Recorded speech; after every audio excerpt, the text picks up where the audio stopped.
Welcome to the Smart Talk series, the show for professionals who want strategies, tips, and real talk about all things PR, marketing, and social media. Your host is Melissa Vela-Williamson, an award-winning, accredited, and nationally recognized PR pro and communication thought leader. And now your host, Melissa Vela-Williamson. Hello and welcome to the Smart Talk series. I'm Melissa Vela-Williamson.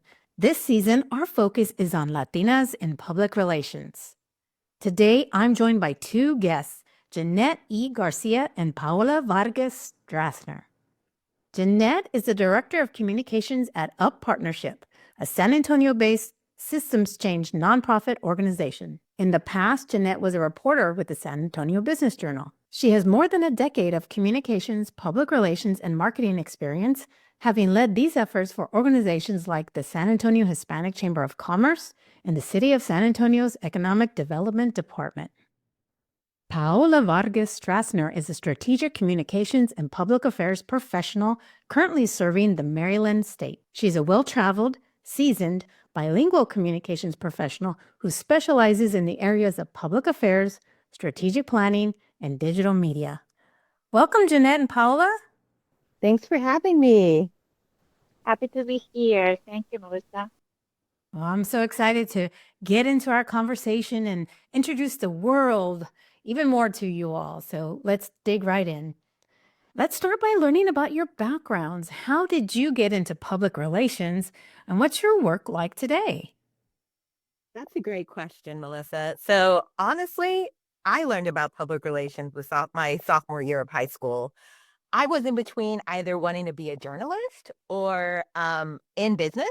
And I took a career aptitude test and learned about PR. Bam, got public relations as one of the options I'd be good at. I looked into it and thought it was the best of those worlds and decided that would be the tack I would take. And as you know, as you said in the bio, I have been able to do both through the various jobs that I've had. And now, as you mentioned in my bio, I do lead communications for a nonprofit, specifically the systems change nonprofit called A Partnership that leads the convening of a strategic economic and workforce development plan called the Future Ready Dare County Plan, which aims to increase enrollment into post-secondary or credential programs to 70% by 2030. That's awesome. And I like how you took a test and actually learned about this in high school, because I was nowhere near that clarity. I think I took a test and it was like, you should work in fashion design. So, and if you know me, like, that's not what I do at all, but I'm very creative. So, Paola, tell us about your background. How'd you get into PR and what are you up to today? Well, I grew up in Bogota, Colombia, and I moved to the States right after college. I have lived in Florida, DC, and the West Coast, and now I am in Maryland. I got into public relations while I was the stay-at-home mom. I chose to be, at home with my kids for the first 5 years. And as they were growing up, I had a plan, I wanted to go back to the workforce. I had formerly worked in the Hispanic media while living in Florida. And having my bachelor in mass communications, I wanted to take the leap to go back in my career, that I had postponed to raise a family, but this time working from a different angle. While I was in college, we were able to see the different career fields within the communications.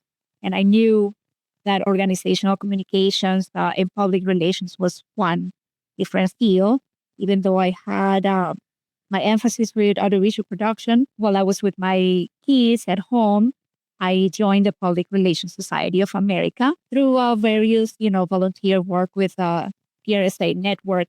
I got to learn more about PR. And so that's when I decided to get the master's degree in strategic public relations. I was able to join the George Washington program. And and that's how I basically got into public relations. So my work today is meaningful. I am serving as the public affairs officer for the Department of Juvenile Services in Maryland. As you know, we have a difficult situation in Baltimore with troubled youth. So it is a challenging but meaningful role where I get to promote the positive work that the agency is doing to transform youth lives in our state. And that work entails, providing strategic communications guidance, supporting the executive leadership, connecting our internal and external stakeholders. So I do some work as a liaison between our units and departments and all of this to achieve, PKF mission. So I do some strategic planning, tactics, content management, analytics, and then some events coverage at the facilities to leverage our social media landscape. I love that. And, I've been finding in these interviews working with contributing authors of our upcoming book, like you all, is that there's some kind of divine order in how you're coming together. Like you two have backgrounds that in some ways cross paths in different ways, right? In and out of journalism into PR. And we all three have worked with youth and advocating, supporting youth and really helping them thrive in their lives and look at possibilities in our work. And I think all three of us have done all kinds of communications, which I later learned in my career is called integrated marketing communications or strategic communications. And so I love to connect the dots in what we're doing, but also be able to put voice to that because a lot of newer pros in the industry, or maybe like Jeannette, you've heard of public relations when you were younger, don't have the understanding of the breadth of work we can do here. So I love that you all have painted that picture with your backgrounds. Well, let's tell everybody about what we're working on together. So you both are new book authors in the inaugural Latinas in Public Relations anthology. So what inspired you to share your story in our new book, Latinas in Public Relations, Shaping Communications, Communities, and Culture? Paola, we'll start with you. Well, knowing that, Latinas in public relations is a very close niche, and understanding how I've been able to achieve my dream to pursue a communications career and being able to transcend through that role, which is not in my native language, but that still requires the English language expertise, is what has inspired me to share my story with others, not necessarily just Latinas and Latinos, but, they may have the same, there's other people, that they may come from different, countries and they may have the same aspirations. So I want to share this story with everyone who is striving to grow in the PR and communication. Yeah, I'm gonna ask you to give us a little more of a sneak peek, Paola. What did you write about in your chapter? My story is, that intersection of the like non-linear path and basically how I got here to the PR profession while I was in that transition, from thinking about going, from being a stay-at-home mom back to the workforce. Usually, it's not an easy step. And during the transition, I worked in having the opportunity to work with non-language English proficient Hispanic immigrants was very rewarding, because I was in the, I was helping from both sides of the angle, to our American community or, or English speakers, right? As well as the non-LEP. And even though that was very rewarding, I also had my passion. So finding your passion is what will drive you to get there. So basically, my story is just that, is walking all the readers through that path and, pursuing your dreams, finding your passion and having the right mindset so that you can get there. Yeah, absolutely. Mindset is key. And I took that away from your story as well. Jeannette, I think one connection point a lot of the authors had been about this non-linear, imperfect, pathless path sometimes. And I think that's probably pretty relatable in a lot of communities, but it's certainly relatable in our culture. So tell us about your story and, what really you thought about when you were writing it and what ended up on the page. My story very much was in our society today, we are told that we have to be on top and win. And even more so now in the age of social media. I'm a millennial, so I grew up when Facebook, I had to have a college email. That's dating myself, but I had to have a college email in order to sign up for Facebook. So as PR has evolved, especially with the new mediums. We have all become used to instant gratification, which at times is great, but at times can also have its downfall. It only provides you a flash pan of success. And it makes you want to try to be successful at even a quicker pace than I think some of the generations in the past. And sometimes that isn't strategically the best for long-term success and sustainability. So my chapter is very much on you need to know when you have to slow down. And even if you have to take a couple steps back, you have to have that self-awareness to know that you have to take those steps back in order to progress forward stronger and to become an even wiser PR professional. And I know that's sometimes a tough pill to swallow, but it is one of the things that I've learned throughout my career. And quite frankly, I have been fortunate, and what inspired me to even become an author of in this book, I've had a lot of fellow Latino and Latina mentors. I'm lucky to be in San Antonio, where there are quite a few PR professionals that look like me, but I know that a lot of the up and coming students of the craft around the nation might not have the same experience. So I hope that my story helps them navigate in their journey through public relations a little bit easier than I did myself. Absolutely. I think that your story was really helpful in helping people have that mindset to manage their expectations so that they don't think that, when I talk to students, I always tell them your first job won't be your dream job, right? And I'm like, this is the closest I've had to my dream job, and I had to build my own business. And even then, it still works. So I think when we can be very real with people, it is relatable and it's helpful. And you're talking about building a career that is sustainable for the long term. And really, as PR pros, like that's how we should be wired to think in the first place. But sometimes what happens in the workforce and the workplace and the politics and the digital age, like puts a pressure, an unrealistic, imperfect pressure on our expectations. So that's really helpful. There are those aspects about non-linear path and perseverance. I think having a clear goal in mind for me, accepting my reality, like you say, being as real, accepting my own reality as an immigrant, but also as a productive member of the society, where my own journey is unique to me, where I wanted to, be the best at what I do. And so striving to achieve that and bringing my best to the table with professionalism, it's what opens, right, ourselves to new opportunities and helps us get there. So yeah, other things, that drive, these journeys. And for me, professionally speaking, is the thing that thinking about as a marathon and not a sprint. Like you say, your first job might not be how you expected. So embracing the unknown and adopting that lifelong learning mindset to continue to grow in our PR profession, rising up to the challenges and staying above the water, taking the good out of the bad, because as you mentioned, it's all, it's a road where we have to overcome many obstacles.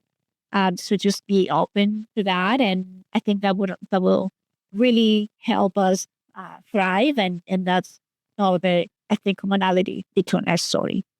Yes, absolutely. And I think in terms of understanding public relations is that being able to persevere, while that may be an asset, that sometimes it feels, quite frankly, unfair that we have to really get skilled in that in some of our backgrounds. It can be so helpful professionally too.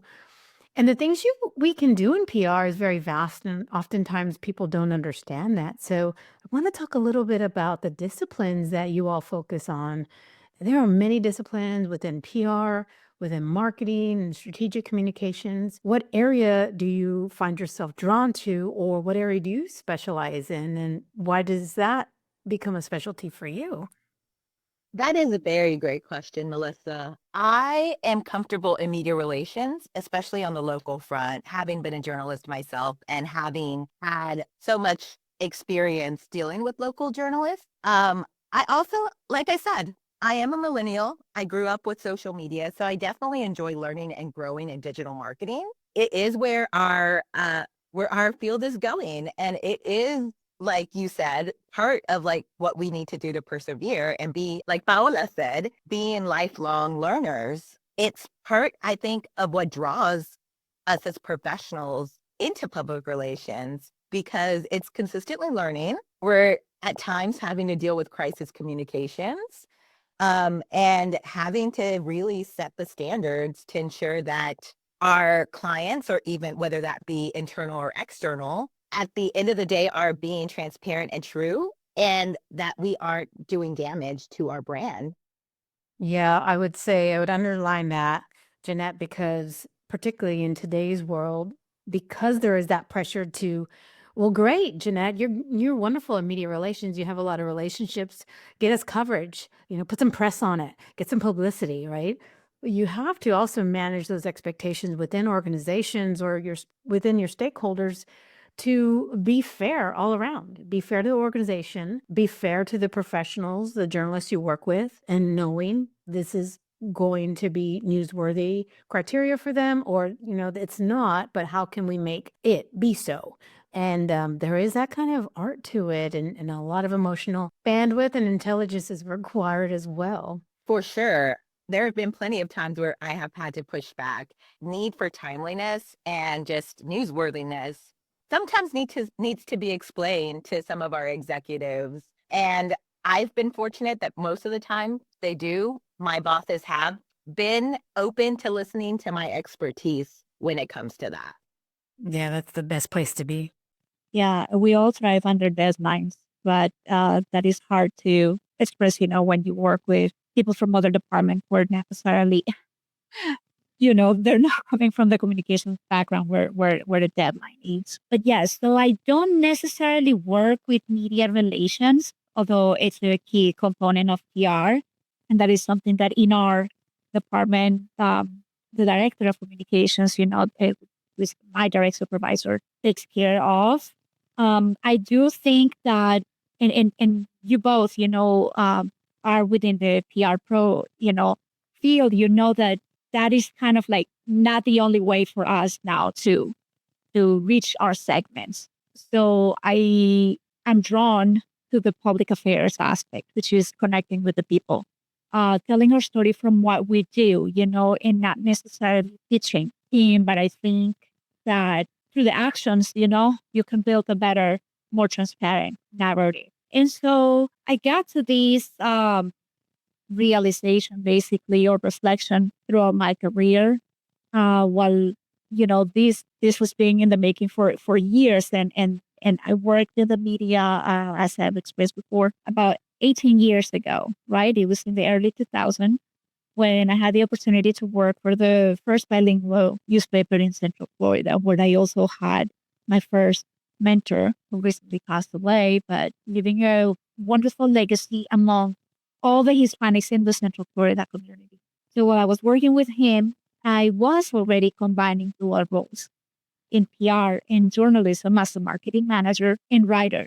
And that's when I started to experience, what public relations was, because part of my job as an editor for the newspaper was, receiving the hundreds, it was almost 800 emails at the time from all the PRs pitching, the stories that they wanted us in the newspaper at the time to share, to publicize. So that was kind of my first step to what public relations, was. But then I had an opportunity to interview the first bilingual PIO for the city of St. Cloud in Florida, who was actually, a wonderful woman and Navy veteran. So my conversation with her was very spontaneous. As I, was doing the articles for the newspaper to welcome her in the community. And she explained to me what public affairs was, basically working from the other side, not writing for the public, but you're writing on behalf of an organization.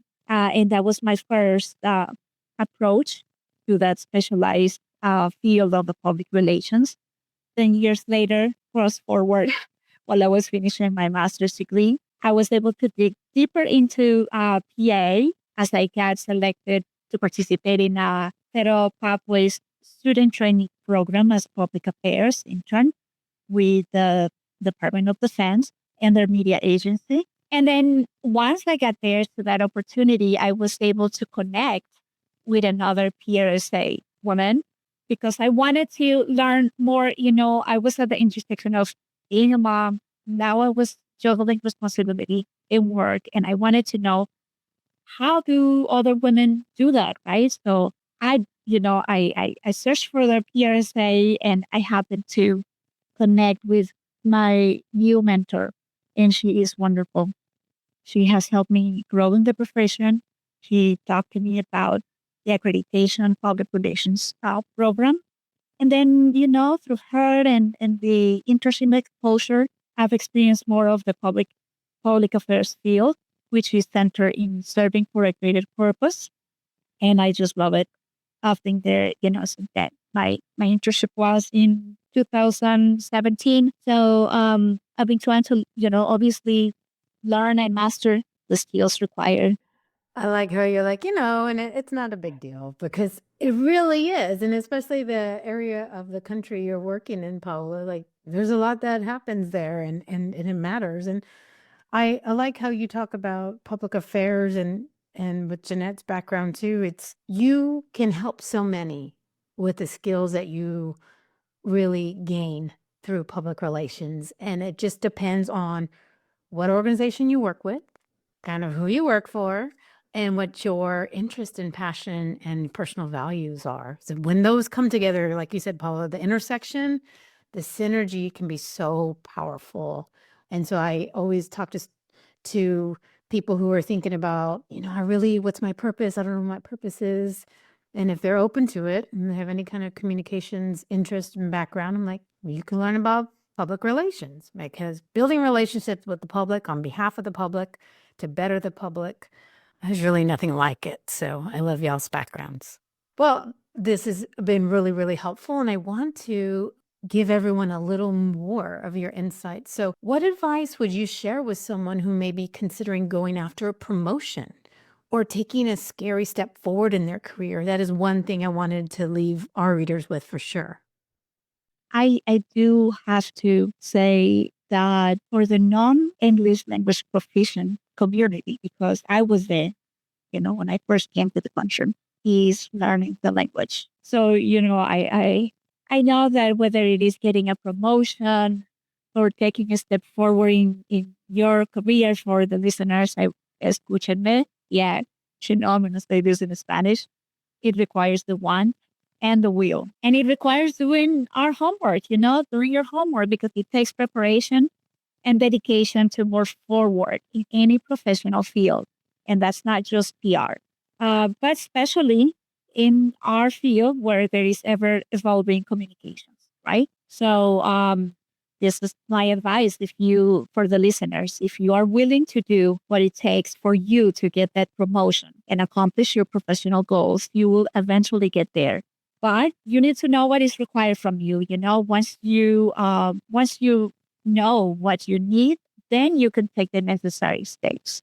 And I am going to use the popular analogy that always brings me back to my inner center, and is we are humans and we're not trees. I think you probably both have heard this before. If you are not happy where you are, you can always move. You're not a tree. I personally have moved multiple times in my life. And as I progress, I continue to move forward. And I think that's what we all call a nonlinear path, right? Which I personally embrace. This path can be horizontal, can be vertical, diagonal, however you want it to be, right? But for us, PR, professionals or public affairs professionals, that field might require more studying so that we can really understand what we need to, do for our organizations and succeed at it.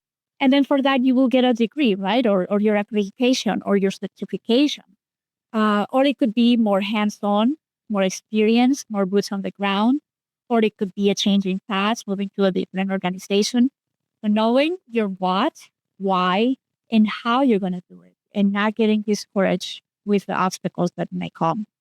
So don't be afraid of moving, as long as it is within the same frequency. And again, thinking that you will get there, which you having the positive mindset. And then another big thing, that I advise is asking questions to those PR comms professionals, that are already there. Because there are people that want you to succeed. But finding those networks will help you get there. Understand that some of your colleagues might have had shorter journey, and that's okay. You know, your journey might take longer. So being patient with ourselves and, surround yourselves with a professional communications network or, public relations network that supports you and wants to see you there is what you really will help you to overcome any negative aspects or bump in the road. And then, just enjoy every step of the way. I love all of that, Paola, and I echo a lot of that. I know professional development wise, you mentioned, of course, PRSA before. I know locally, funny enough, even though I started my career in public relations and then transitioned a little bit into journalism, locally we have a chapter of the San Antonio Association of Hispanic Journalists. And while it doesn't seem that, or it might not be a traditional path, sometimes even rubbing elbows with journalists can lead into career paths. Actually, I became a journalist because I was on the board of the San Antonio Association of Hispanic Journalists. And within there are also a lot of communications professionals that are also members. So if you have also a National Association of Hispanic Journalists within your city, don't feel scared to approach and join them. At least here in San Antonio, everyone's very welcoming. I know our journalism friends also. SAHJ is a nonprofit that hosts an annual gala. So it could be lending our skills to helping journalists, and that also helps build relationships. And I totally agree on the self-assessment. It is part of like what my chapter is on this book. I think getting that promotion is a great feeling, but you really do have to have self-awareness and truly assess if you are ready for that next jump. Because if you're not ready for it, believe me, it can be a rude awakening. So I would say, ask yourself, have I done the professional development work to get to that next level? Have I shown my boss, or have I actually done work to create strategic plans and continuously think strategically in the work that I'm doing? Or have I shown that I can write grammatically correct and also expeditiously? If you haven't done that work, along with the work that Paola said, then your next step is to really make sure that you have a plan to ensure that you have definite yes answers, so that way you can build those tools that you need to succeed. Yes, and I would also add, like you all were talking about, the environment matters. If you have a supportive environment, if you get a sense that your supervisor and your colleagues want to work with you and, generally like you, right? Not everyone's going to like us, but we can tell when people don't like us and we're trying to make our work harder. That can really help. In some environments, I felt like a superstar. And in others, I could never do enough. It didn't matter what I did. And, I was brave enough, like you all were, to make moves because I am a whole person and I wasn't going to have, one perspective really pull me down. And so I also want to share that too, because sometimes we are, especially Latinas, we're very hard on ourselves. A lot of us are first generation something. It may be a first generation public relations professional. So knowing that you need to go and curate your network, your village to help you through this work, it may not be your friends and family that help you. It may not be your coworkers at your workplace. A lot of times I was the only communication person. So I love the experiences you all are sharing about having these outside mentors and relationships with journalists, with other PR pros, with other, like-minded professionals who are all just trying to figure it out together.